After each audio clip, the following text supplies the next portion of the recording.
Don't try to sneak into your room like that. I know what you've got behind your back. Records. More new records. Okay. All right. Ready? Okay, so yes, so this seminar is on what there are 7 alignment targets that we need to attend to with our cartridge and our tone arm in order to get the most from the groove. I'm going to go into what those targets are, why they're important, why we even need to attend to them, and just kind of give you a direction on how to do it. Not to talk about how to do it. That's why I've got all the videos on the website and so forth. But first, let's get some general understanding out of the way. Let's make sure we understand how a record groove is cut, and understand the scale of things that are in the groove and the stylus profile. So here's a great illustration I found on the web on vinylrecorder.com of a cutter head. So this cutter head is just one of the 2 arms is actuating, and this is a right channel signal only. If you look at it from a bird's eye perspective, straight down on the record, you'll see that the left channel is not modulated, so that playback stylus will not move for that channel, but the right channel has this modulation that has been cut at a 45-degree angle to the surface of the lacquer. So obviously the left channel is going to be just the opposite, and you can see it again in the bird's eye view there. Now, mono signal, which is the same thing as the instrumental image between your 2 speakers, will be a horizontally modulated groove. Okay? So when I say mono, just think of anything between the 2 speakers, because this happens in a stereo recording as well, obviously, frequently. And it's just left, right, left, right, left, right. Okay? So the stereo is a combination of vertical modulation and horizontal modulation. It's going all over the place. Okay. And by looking at a groove in a microscope, that's stereo groove. It's impossible to tell what's in the groove. All right. Yeah. Now I want to get an idea of scale. So this is an image I took with my lab microscope, and what I wanted to do is I wanted to image only one of the groove walls, and I wanted to view it orthogonally. That is 90 degrees to the surface of that groove wall. So I tilted my microscope 45 degrees, and I've got 3,700 times magnification here. To give you a sense of scale, 1 hair of your head would fill up the entire frame. This is how tiny this world is. So this is actually part of the Ortophon test records frequency sweep, the one that goes whoop, and this is a high frequency portion. It's around 10,000 hertz, this part of the signal. And this is the land of the record, or the surface of the record, and this is the bottom of the groove. Okay? You see these peaks here, these undulations. Those are that's the mechanical manifestation of the sine wave. All right, and as the stylus goes over that, it deflects in sympathy with the perturbations in the groove. And I measure, so 1 full sine wave is from peak to peak. That's 1 full frequency, 1 full sine wave. So what's that distance? 11 microns. Okay, so a micron is 1,000th of a millimeter, or a millionth of a meter. This is a tiny little world. If I were to look from this angle now, and I were to measure what is the height of that perturbation, how far up from the mean surface of the record does it go, the answer is less than 3 microns. 3 microns. And this is a loud signal. If you've ever played these frequency sweeps, they're pretty loud, right? This is how sensitive cartridges are to this tiny infinitesimal world of the groove. There have been a few studies done over the years asking the question, what is the smallest perturbation of the groove that we can resolve as a musical signal, or audible signal? And the most conservative of them come down with the conclusion that the answer is in the low triple-digit nanometer range. A nanometer is a millionth of a millimeter. Low triple-digit nanometer. So let's put that in perspective. The wavelength of violet light, which is the shortest wavelength, is about 450 nanometers. So we're talking about perturbations in the groove we can hear that are smaller than even the most powerful optical microscope could ever resolve. Nobody can tell me this is not a high-definition music source. No way. Right? Now the challenge becomes, how do we how can we be able to read all of that information faithfully? That is the challenge, because it's a lot there, and it's there for the gathering, and that's what engineering is all about. Right? So let's get familiar with the Stylus cantilever assembly. There are 3 manufacturers in the world of Stylus cantilever assemblies for high-end cartridges. Namiki, which is now Orbray, or Geiger in Switzerland, or Ogura, also in Japan. Now, at the end here, you can see the Stylus mounted to the cantilever, and then here is a square coil bobbin or coil former. Now, these sometimes come in a cross form. This is a square. Either way, it's a convenient shape around which the manufacturer can wind wire or specify that it gets done by Namiki or Ogura.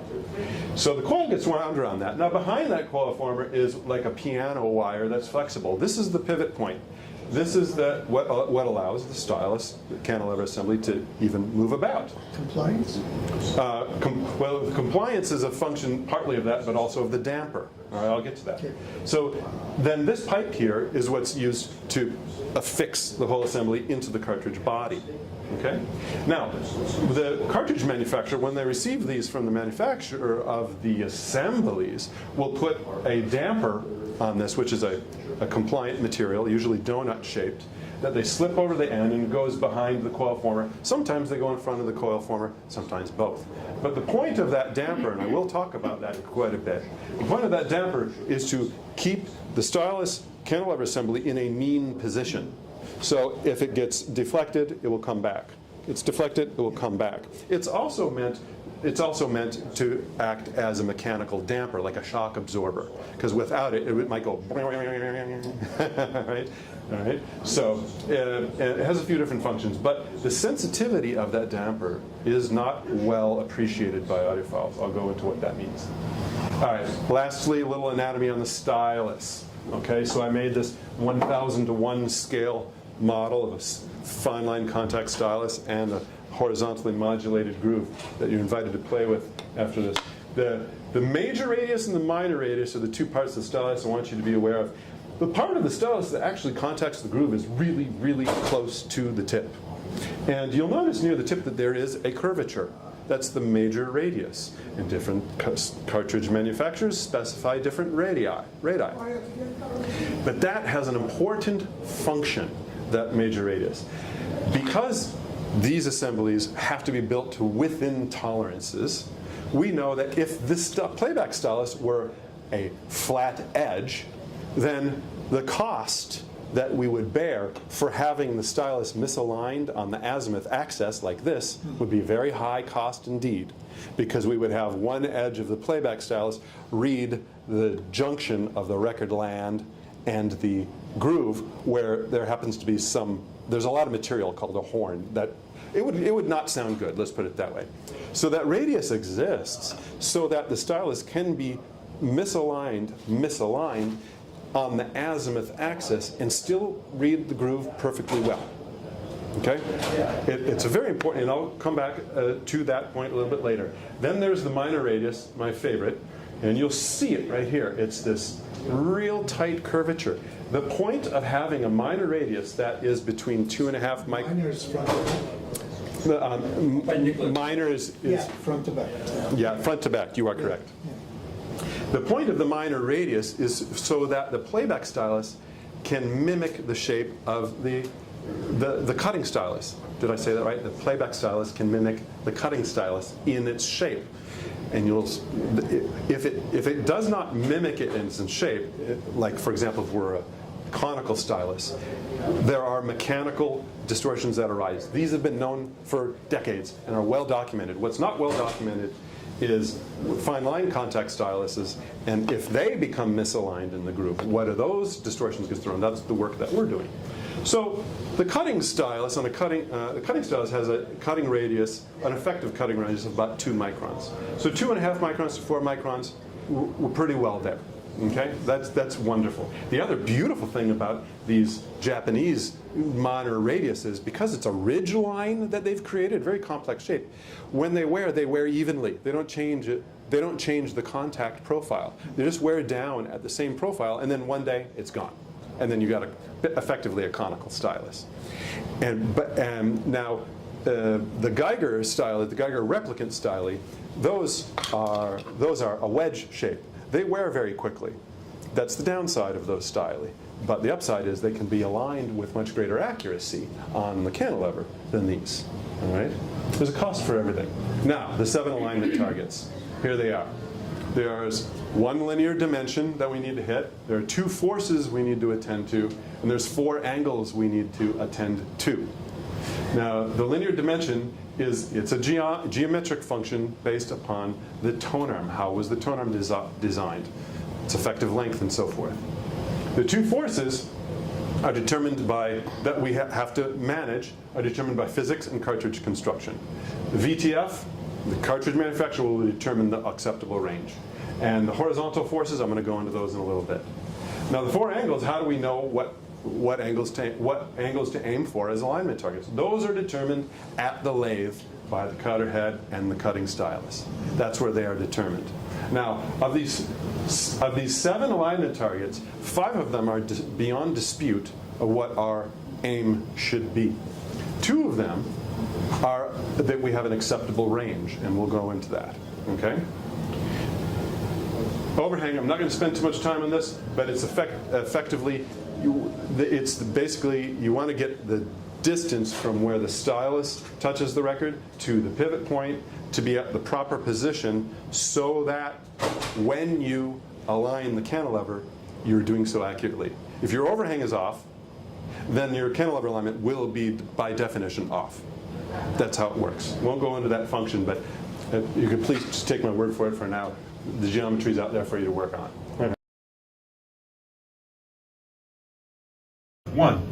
I want you to measure it at the height of the record. I own maybe 4 different types of these VTF scales. Every one of them I had to bend down the stylus platform because they're too high. Now, what's the cost of that? Well, many, many, many tone arms have a center of gravity that's higher or lower than the horizontal pivot of the tone arm. And when that condition exists, your vertical tracking force will vary depending on the height at which you read that force. So if you've got these kind of scales, you can bend them down, make sure they don't touch the platter, but you measure on the platter, not on the record, right? Second thing I'll mention about this is that please spend an extra $12 or $15 to buy a little set of calibration weights. Aim for one that has a 2-gram weight from Amazon, and just to make sure that your scale is calibrated. Some of them, as the battery weakens, they can get really wonky. This is one I use frequently, but I've found the limits of this one as well. And it had nothing to do with the battery, so I always make sure that's calibrated, okay? If you feel compelled to use the higher range or exceed the higher range of your cartridge manufacturer's recommended tracking force, you are most likely band-aiding a problem you need to fix first, okay? And that problem is usually mistracking, all right? So many people, when they hear that sibilance, the breakup, that happens most often in the inner area of the groove, right?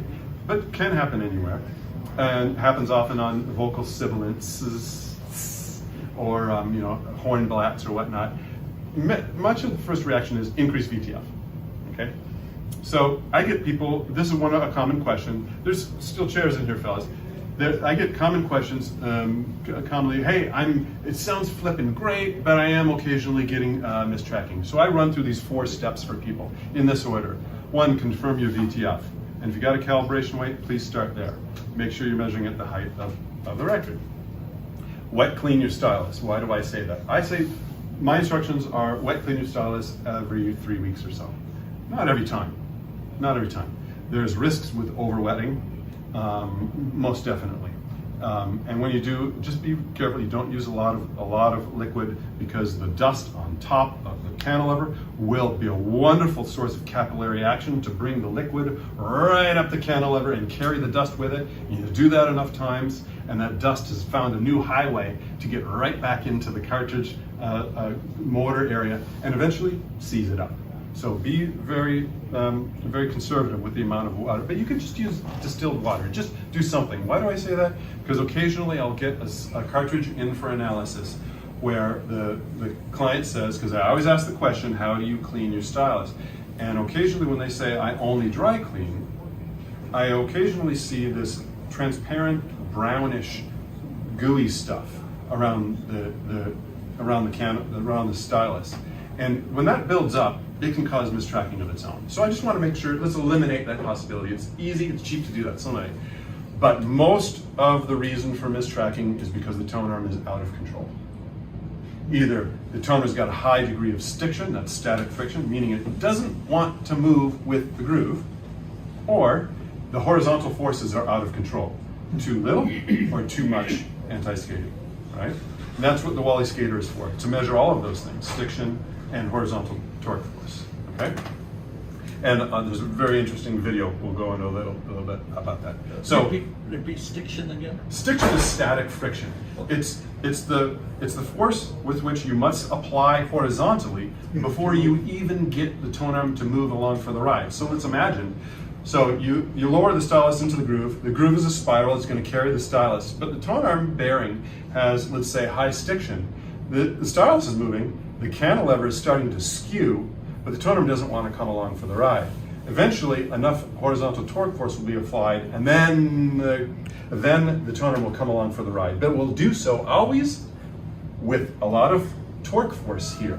So a number of things are happening, not just early groove wear, and not just early stylus wear, but now you've misaligned the stylus, and worse, this is what I think is worse, the forces on the damper have been completely misapplied. It is not asymmetrically damped.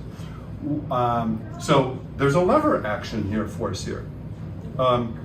There's generally a 6-to-1 relationship as a function of lever force.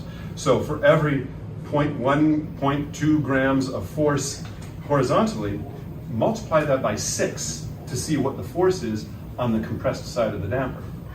Now those dampers are there for a reason.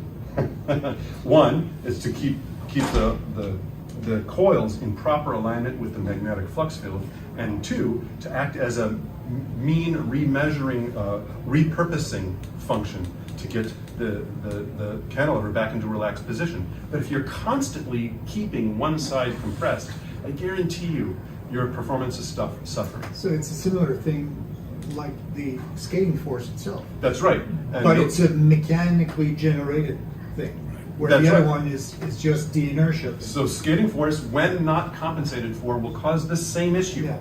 And since skating force is on average 10% of your VTF, if you've got a 2-gram vertical tracking force, 0.2, that means 0.2 grams of of skating force, multiply that by 6, 1.2 grams of compression. That's 60% of your VTF that's applied to compress this damper heavily. No way that cartridge will function as well as it would have if you didn't have that force present. Yeah. All right? So the Wally Skater, my favorite tool, its purpose is to make sure that damper is able to do its function, and that cartridge coil, those coils are able to do its function. All right? It's easy to talk about how setting anti-skating properly avoids uneven stylus wear. Yeah, but that's like third level importance to me. Second level importance is let's keep the stylus properly oriented in the groove, right? Third, highest level importance, let's keep that damper symmetrically compressed, okay? Love this video. So this is a low to medium low compliance cartridge, and it's on at once a non-moving record and then moving record. It was on a 12-inch arm, which in retrospect was a mistake. I should have put it on a 9-inch arm because the effect would have been even greater, because shorter arms have more skating force, right? But what I wanted to see was, what's the difference in the cantilever angle between when skating force is present and not present? And you can clearly see by watching the video how the cantilever angle shifts under those two conditions, right? So this is why anti-skating properly applied is so important. Anti-skating over-applied will cause the same problem in the opposite direction. Now, yes, it is true that skating force changes as you transit a record. It actually starts high, it goes low, and then starts going high again. It is also true that since skating force is in part a function of friction, it changes with the musical content. crescendo, fortissimos, orchestral fortissimos, a lot more friction than little pianissimos. But this function has been very, very well studied and documented over the decades. And we know that on average, 10% of your VTF is there as skating force. All right? So let's aim for the mean, guys. You're going to see me talking about that when we get to the angles. Let's aim for the mean, and that puts you in the best position to get the most results out of all of your records. Okay? So what was that angle we just looked at?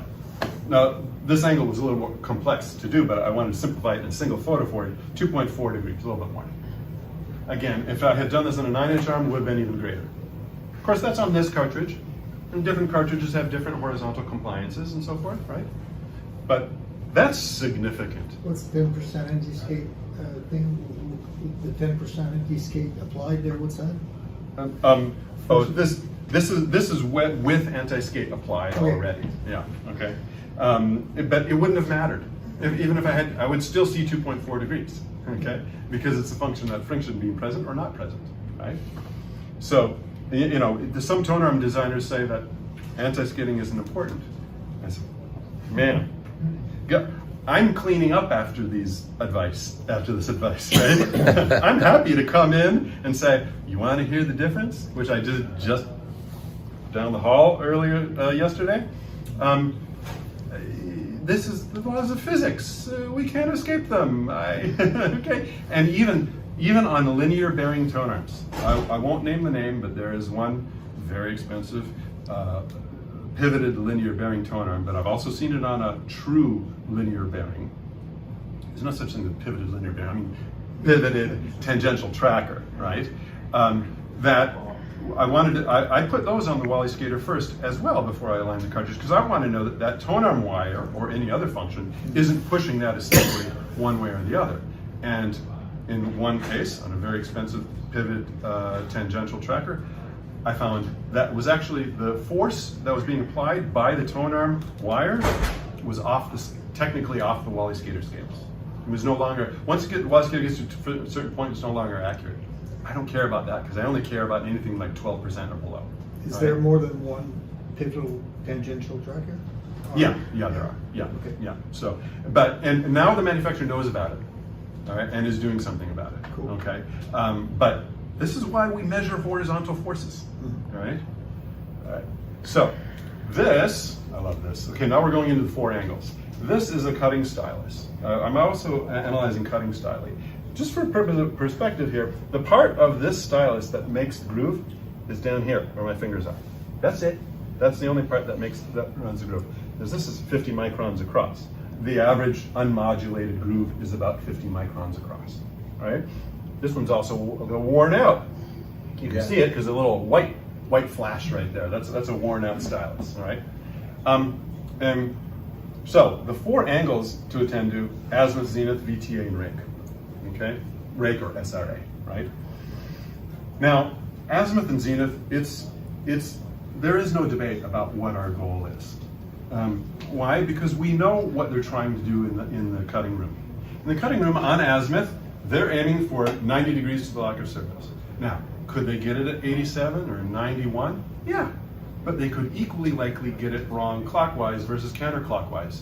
So we aim for the mean, all right? That way, the most statistical likelihood of us being right on all records, right? But we do this electrically. I'll go into that in a moment. We don't do it visually, like I mentioned before. Zenith, remember that's the function between, the zenith error is the function between that contact edge and the cantilever. We always assume that's a perpendicular relationship, but industry tolerance says plus minus 5 degrees. It doesn't keep me from seeing up to 17.5, by the way.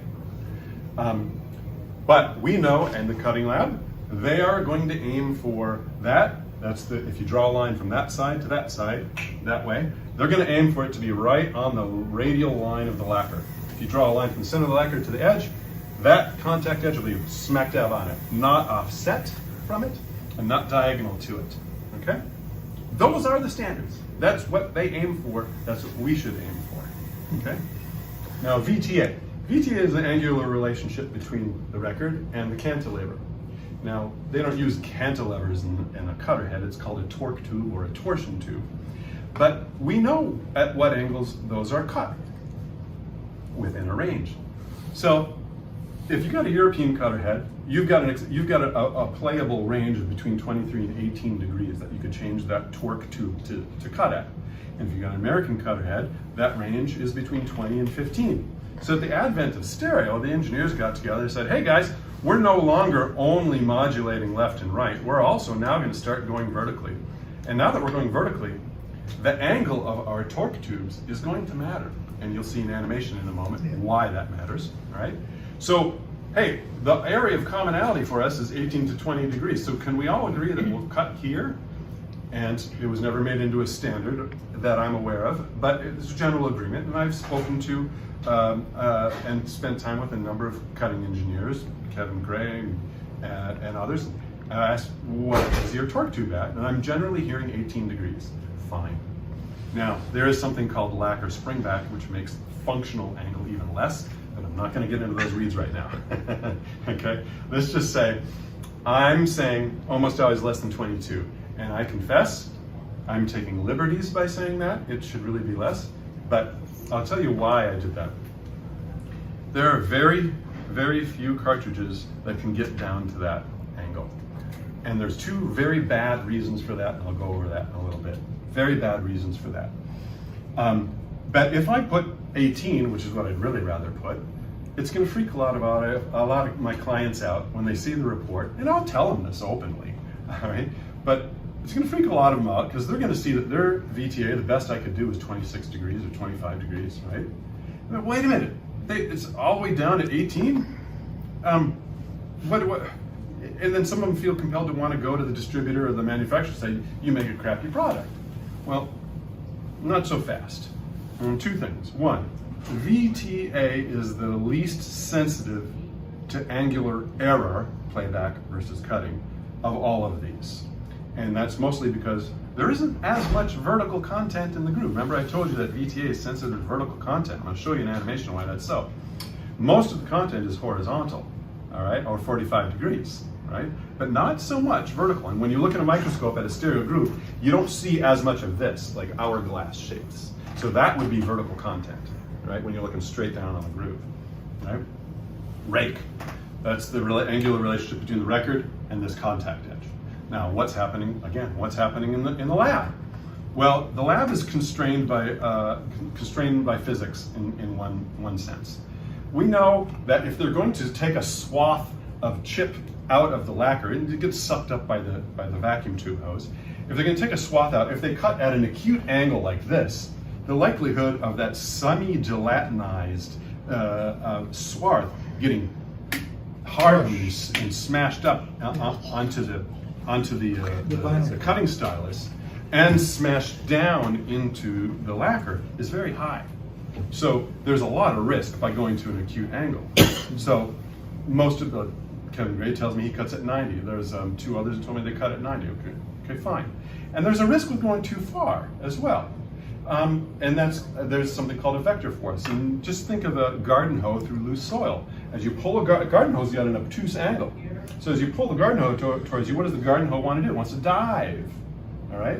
So if you're cutting at an obtuse angle, then you're creating a vector force that's going to fight the cutter head.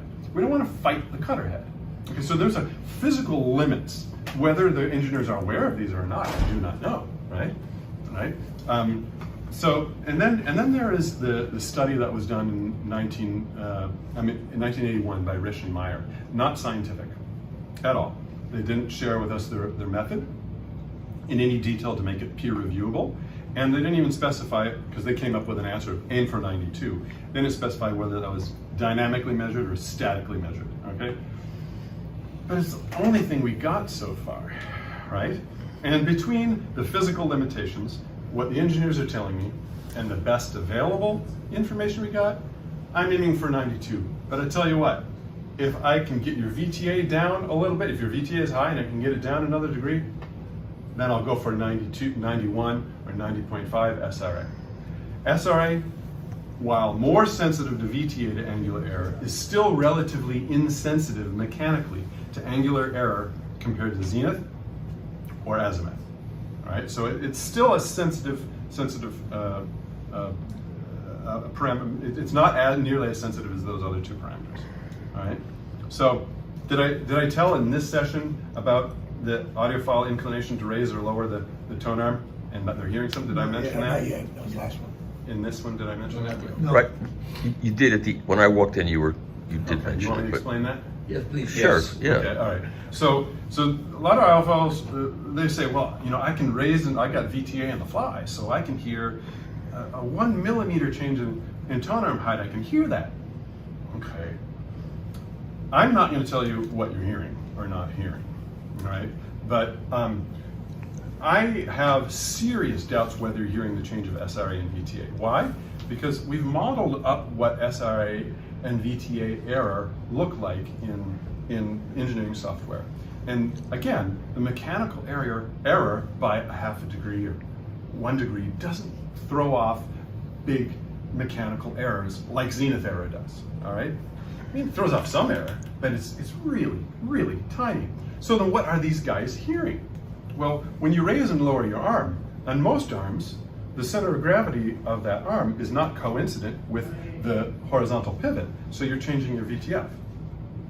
And that's most likely what they're hearing. On some tone arms, when you raise or lower the arm, you're changing azimuth. Yeah, but and that's a really sensitive one But to by emulate. playing 1 millimeter, there's not going to be a huge impact on VTF. No, on a 9-inch arm, 1 millimeter, it'll be a 1/4 of a degree change. I'm not interested in chasing those kind of, I'm not interested in that level of granularity. I've not yielded anything from it, right? And then the other thing that changes as you change tone arm angle relative to the playing surface, you change the vector forces at play in your arm. So I'm not going to tell you didn't hear, I'm not going to tell you you're making things up or you didn't actually hear anything, though it would be fun to blind test these guys. I'm just saying it's not SRA and VTA, not at 1 or 2 millimeters of change, no, okay? So azimuth. So the purpose of optimizing on the azimuth angle is to maximize your stereo separation. This is something that has to be done electrically, and that means, unfortunately, using a test record. I despise test records. I've got a stack about 9 inches high of all different test records, and I've analyzed them for their variation in what they tell me my azimuth angle should be. And the results are not pretty at all, right? From the difference in azimuth angle between the two tails of my distribution curve and my test was almost 1.5 degrees. Now, anybody here on a good stereo could hear a 1/2 degree of azimuth change. 1.5 degrees is like a different league, right? That's completely. But what we optimize for, remember, it's not the stylus in the groove when maximizing stereo separation. I'll show you what it is. So here is a animation I did of a cantilever assembly. And this one's got the cross-formed coil form. Okay. Now it's modulating in a right channel signal only, so 45 degree, 45 degree. Right. Now what is that going to do to these coil formers? Well, the right channel coil former is going to move in the magnetic flux field and therefore throw off an electrical signal. The left channel is just spinning. That's all. So it conducts little to no signal whatsoever. That's a good situation to have. However, all of these assemblies are made within tolerance errors, and if you introduce a bit of shift to that coil relative to the 45 degree wall, what happens? Well, you get what you get is this left channel, that red one now, is now moving just a little bit. That's crosstalk. But it's now the left channel seeing a signal, but only the right channel of the groove is being modulated.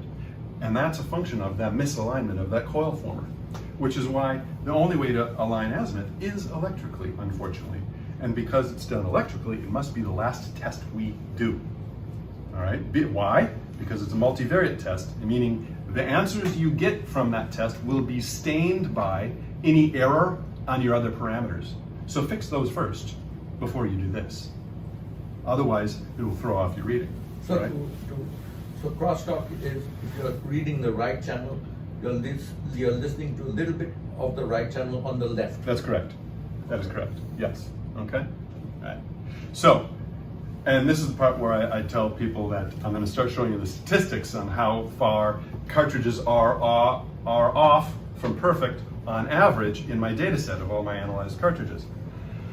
Don't be disparaged, please. The point I want to make is if we can enjoy vinyl as long as we have, as much as we do, and be misaligned, which is most of us, then just think how much more we have to look forward to if we optimize our angles, our forces, and our dimension, okay? And of course, there's things to get better in the lab as well, in the cutting room. But look, it's a very forgiving medium. It'll make beautiful music. Conical styles will make beautiful music, even though there's tons of mechanical distortion, right? So a little bit, hair under 1 degree is the average azimuth error. Again, I'm confident everybody here could perceive a 0.5 degree of difference on a resolving system. And a 1/4 degree is easily measurable, okay? Now, rake angle. This picture was taken with the Wally scope. And of course, rake angle is the angular relationship between the record and the contact edge, right? I shouldn't have written 92.5. The ideal is 92. I say that with some hesitation and concern because it can't be truly substantiated. So I'm really happy with a range between 90.5 and 92.5. I'm happy with that. But if I need to get that VTA down in order, and get to the lower end of that range, fine. I'm fine with that, right? But SRA, let me give first a mechanical idea of what happens wrong mechanically when the playback rake is different from the cutting rake. So you remember that image I showed earlier of the high magnification test track with the undulations running horizontally up the screen. Now put that 90 degrees to the side and just imagine that each one of these lines is the peak of the curve. Now the contact edge is at a significant rake angle difference compared to these peaks. So, and this is exaggerated view, what will happen is that this stylus edge will skip from peak to peak. It won't reach all the way into the undulations, okay? Again, an exaggerated view for purposes of understanding what's the mechanical error at play, all right? Here's the average error, 3.11 degrees on the whole entire data set of a few hundred cartridges analyzed, with 92 being the target. Now, I don't know of any tone arms that will do a full 3 degrees. On a 9-inch tone arm, that's a little more than half of an inch, okay? From center, so from level, 1/2 inch down. Not many of them will do that. And even if they could, I wouldn't want the arm to operate at such a suboptimal angle. Again, vector forces at play in the arm will be different. This is why when I analyze the cartridges, so many of my clients will be using the corrective shim that I make for them, okay? 16 degrees has been the worst I've seen, all right? And there is no relationship to the price you pay for a cartridge and the accuracy with which these styli and cantilever have been mounted. None. I've seen, it makes me angry what I see, yeah. So okay? Oh my gosh. Vertical tracking element. So this is kind of fun for me. I like this. Remember, I'm saying this with some hesitation. I say less than 22, and I say less than 22 again because I don't want to exacerbate the natural tendency of the audiophile to have their OCD triggered and say, why am I so far away from 18 JR where you really want me, right? I think I mentioned there are 2 reasons why the cartridge manufacturing industry isn't getting down to optimal playback angles, and I'm going to go into that, okay? But first, an illustration, an animation to show you what's the mechanical cost of being wrong. So this is a representation of a vertically modulated groove. Again, remember, not too much of this in the stereo signal, but it's there, right? And if you notice, and this VTA is pretty steep, notice what's happening with the velocity of this stylus as it transits up the undulation and then down the undulation. The velocity is very different. It's slow going up, it's fast coming down. Now, cartridges are velocity-sensitive instruments. The higher the velocity, the louder the amplitude. All right? So this would make for an interesting waveform. If the VTA angle was less, you wouldn't not have you bring this down, and the velocity evens out. That is absolutely correct. Yes. So this is the cost. And the result of this electrically are forms of distortion, intermodulation, and harmonic. Again, this is the least sensitive to being wrong, audibly, for us. And principally because there's not as much vertical content in the group. All right? Now, this is artificially low. I forgot to make one adjustment factor. We need to raise this number by 1.3 degrees. I forgot to adjust for something. So it's actually closer to 7 degrees away from ideal. JR's ideal, 22, but it should really be less than that. Again, I'm not even going to go into lac or springback. There could be benefit to getting down to 10 degrees, is what I'm saying. Okay. All right, there's the highest VTA I've seen. Now, there are 2 horrible reasons why vertical tracking angles are what they are. They're not good reasons. And the first one is because of peer pressure, principally from the German audience, because apparently, and oh, by the way, I was told this by an excellent cartridge manufacturer. Had some very nice discussions with them. And this was their perspective, and it makes a lot of sense. So the Germans in particular are really, really focused on their cartridge be able to navigate the most tortuous portions of a test track on apparently what is very popular, the Ortofon test record. But it doesn't matter, it could be any test record. And they're very adamant that if it's a good cartridge, it will track at the 80 micron or 90 micron, whatever, on test tracks. Now, no responsible engineer is going to cut at these amplitudes. They're crazy. They're really out there.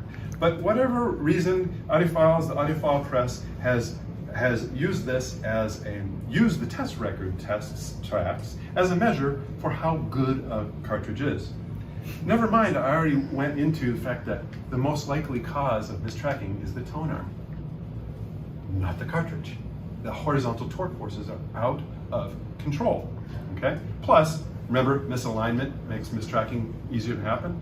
So this is a situation that there's been a lot of pressure against the cartridge, for the cartridge building industry to make their cartridges track better, even when there's poor hygiene for the tone arm, okay? And so what's one way to make a cartridge track more powerfully? You take that angle of the cantilever and you raise it. You've changed the vector forces now. And I like to think in extremes in order to understand a principle. Now just imagine a cantilever at 90 degrees. Okay, it's not gonna happen in a stereo, but just imagine it for a moment. As we're modulating, how difficult with such an extreme angle, how difficult it would be now that we've created a situation whereby it would be very difficult for the groove content to throw the stylus off of one of its walls. We've created a vector force that's real powerful aiming downward. So their solution has just been lift up that cantilever. It makes it easier to track, even when your tone arm's out of control. The second reason is also, I say, a bad reason. One way to be able to have more flexibility in cartridge design and to be able to increase output of your cartridge is to put one of the magnet structures called the front yoke in front of the coil former, not just behind the coil former. But in order to do that, you have to drill a hole through it. Many of you have cartridges like this. There's a hole through which the cantilever comes out of. Well, that hole was made in the front yoke. That's been magnetized. By being able to have that yoke there, you're increasing the magnetic power of the magnetic flux field, which increases the output of the cartridge. Okay? But there's a cost. Because you've created some material underneath the cantilever, you now have to offer clearance between that material, the bottom of that yoke, and the record. So that limits your ability to get much material on there and get your cantilever angle down. So how do they make the situation better for themselves to be able to make a higher output cartridge and get more material underneath the cantilever? Well, they raise the cantilever angle. Makes it easier to build a cartridge, all right? So, but at what cost? Much of what we experience as audiophiles when we hear our improvements are, wow, I was living without that all this time. I thought I was satisfied, but I never want to let this go. I mean, we don't know what we're missing until we get it, right? So, and this is one case where something has been accreted from us slowly over time, right? That it'd be nice to get back, all right? Last angle, zenith error. So taking an image like this was incredibly difficult. It took a long time for me. I was inspired actually by Charles to get a really high-end microscope.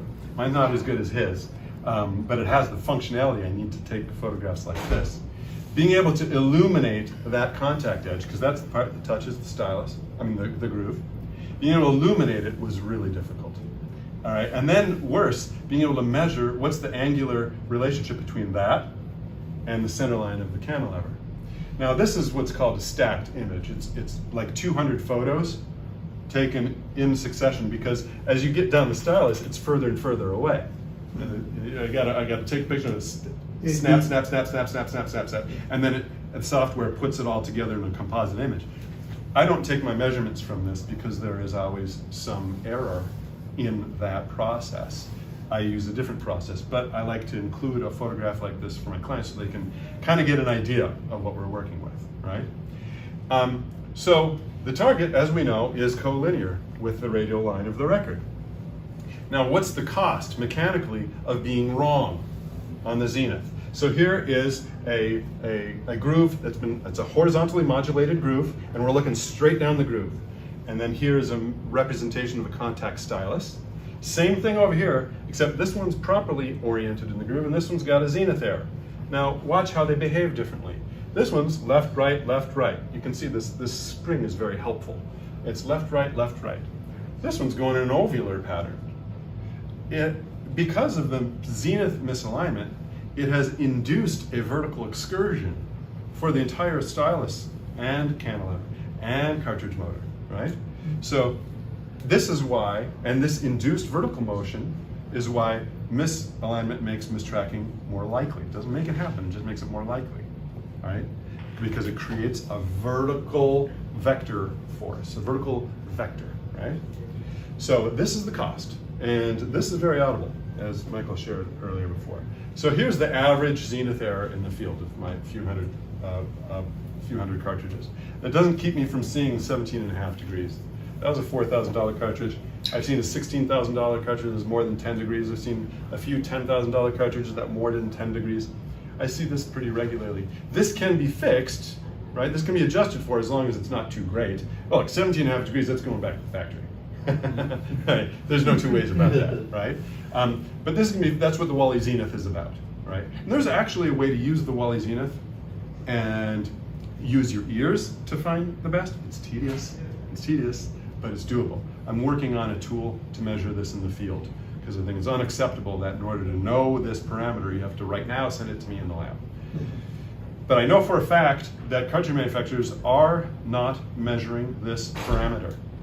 Remember, they can get plus minus 5 degrees best within tolerance. And they aren't, because they're telling me they don't, and I can see that they aren't.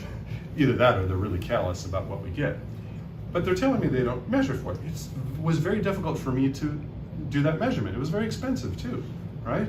Now, Soundsmith and Ortofon, because they use a Geiger replicant, a replicant stylus is much easier to image zenith error than the Japanese varieties. But of course the cost with the replicant is that it wears fast, as opposed to the Japanese profiles. So the worst I've ever seen a Geiger replicant off was 3¼ degrees. That's the worst I've ever seen. All right, and compared to the rest of the field, that's pretty darn good. Now, just because a cartridge manufacturer tends to make better aligned stylus cantilever assemblies isn't in and of itself the reason to buy them, because you have to there's many more things that go into making how a cartridge sounds, not just that, all right? So, it's the second most sensitive to alignment after azimuth. So, questions? Yes? I wonder if a profit center would be for some company to start up that would provide this service either to the manufacturers so that they could do some quality monitoring on the production process, or to the customers, as the aftermarket, where this would just be a very common thing to have it vetted either before or after purchase so that these adjustments can be made. Well, that's what I do. Right.